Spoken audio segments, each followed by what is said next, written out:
Hi, I'm Robin with Fish Tank, and today I'm going to walk you through how to create a basic form from scratch in Moosend, aka Sitecoresend. Before I even get into the subscription form, I'm actually going to create a new email list. This email list is where the contacts that submit my form are going to be funneled. To get there, I'm going to select email lists from under audience in the top menu. Then, from under this new button at the top right, I'm going to select email list again.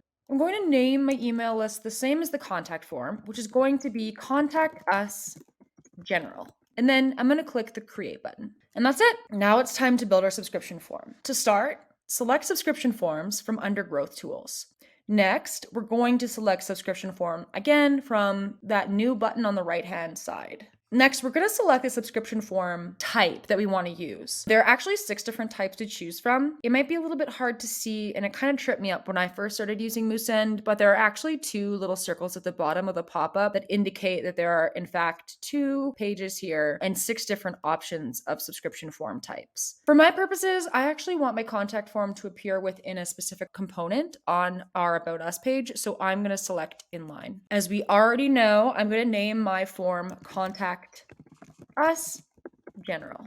Next, we're going to click on the design, which is step 2, or alternatively, you can click the next button at the bottom right. From this page, we're going to scroll down to the bottom and click Start Designing. You can either choose a template from the library to build off of, or click this back arrow at the top left of the screen to design from scratch. This is another one of those funky things in Moosend or Sitecoresend that there isn't actually a blank template for you to choose from within this templated library. Of course, a lot of these are very nondescript, so perhaps that's why, but you really can't quote unquote build from scratch from this template library. To build from scratch, I'm going to select this back button. And then we are left with a very nondescript contact form. For my purposes, I'm also going to add fields for first and last name, as well as an empty text box for form users to provide questions or feedback. In addition, to ensure GDPR compliance, I'm going to add a checkbox that indicates the form user has read our privacy statement. To start adding these fields, I'm going to click into the main form on the canvas and then scroll down and select Edit Custom Fields. Don't worry too much about the stuff at the top yet.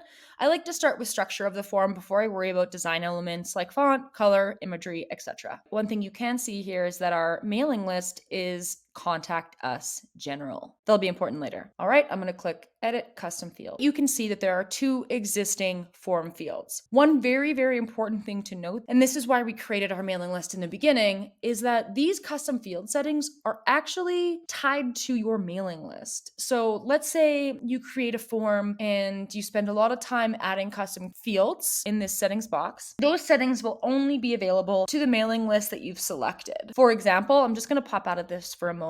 If I were to select Sitecore Newsletter, I get different options. And that's because when I set up that specific mailing list, these are the options that I chose. So something to keep in mind, the fields that you select while you have a specific mailing list selected underneath this or by using this kind of drop-down menu, the fields that you use are tied specifically to that mailing list. So anyway, we're going to get back into creating custom fields. To do that, I'm going to click on this Create Custom Field button at the bottom left. The first one I'm going to create is first name. So in the name field, I'm going to type first name. I'm not going to change this data type because first names and last names are obviously given to us in text. Although you can see by clicking on this that there are several different options that we can choose from. I am going to check this required box because I do want to use first names and perhaps last names in future communications or maybe some marketing. And then I'll click create. And I'm just going to repeat that process for last name.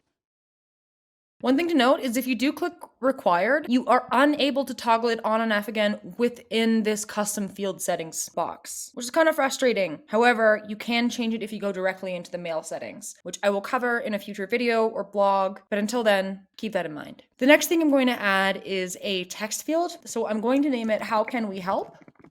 One thing to note, fields do not allow special characters, so I am unable to put a question mark at the end of this statement. You can see that here. So I'm just going to leave it questionless. I'm not going to have this as a required option because truly, entering information into a text box isn't something that every user is going to want to do when they submit a form. So I'm going to leave it unchecked and then I'm going to click create. So now that I have all of the fields I want within the custom field settings box, I'm going to move them around. I'm going to move first name right below email, then last name, and then I'm going to move How Can We Help? And then I'm going to click close. So one thing you'll notice here is, as opposed to the email field, which has email and then email below, the fields are empty in my next 3 fields. So to change that, I'm actually going to click back into edit custom fields, and then you'll see the placeholder is where we're going to actually add that secondary text. So I'm just going to duplicate first name, first name. You could have a little bit more fun with it instead of just saying first name, last name, like, I don't know, Bruce, Wayne, and then we're going to click close. Next, we're going to add our GDPR checkbox. So on the right-hand side here, I'm going to scroll down all the way to the bottom until this GDPR checkbox accordion. I will click it open, and then I'm going to click this empty checkbox in order to add a checkbox for GDPR. So from here, you're going to see that 2 empty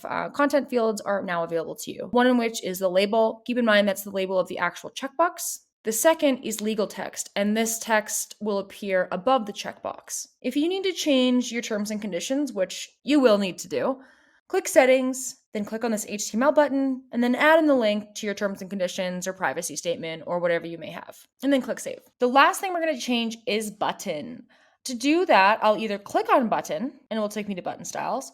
Alternatively, we're going to scroll down and open the button styles accordion. So instead of labeling it button, I'm going to call it submit, and I'm going to leave all other stylized elements. Now it's time for design. I'm not going to get too specific today in regards to designing within Moosend, but I will provide a brief overview of how to change the main elements of your form. So starting from the top, you can see that there are several options, including background color, shadow settings, form width, etc. I invite you to play around with how each of these works. I think the best way to get acclimated within Moosend is to truly kind of mess around with it. I'm not going to change too much here. Perhaps maybe I'll change this to this blue. And then I'm going to change these labels here by clicking on them and changing the font to perhaps a white. Now you'll see that terms and conditions is still in this funky blue. And when I click on this, you can't really change the color. Now you'll see for the GDPR checkbox that you can't actually change the color from within this box. The white has changed because this white I accept is associated with these labels here because it is, after all, considered a label, but it doesn't apply to links such as this terms and conditions. To change the color of links within the GDPR label, I'm going to click on settings and then the HTML button. And from within here, I'm actually going to code it to white myself and click save.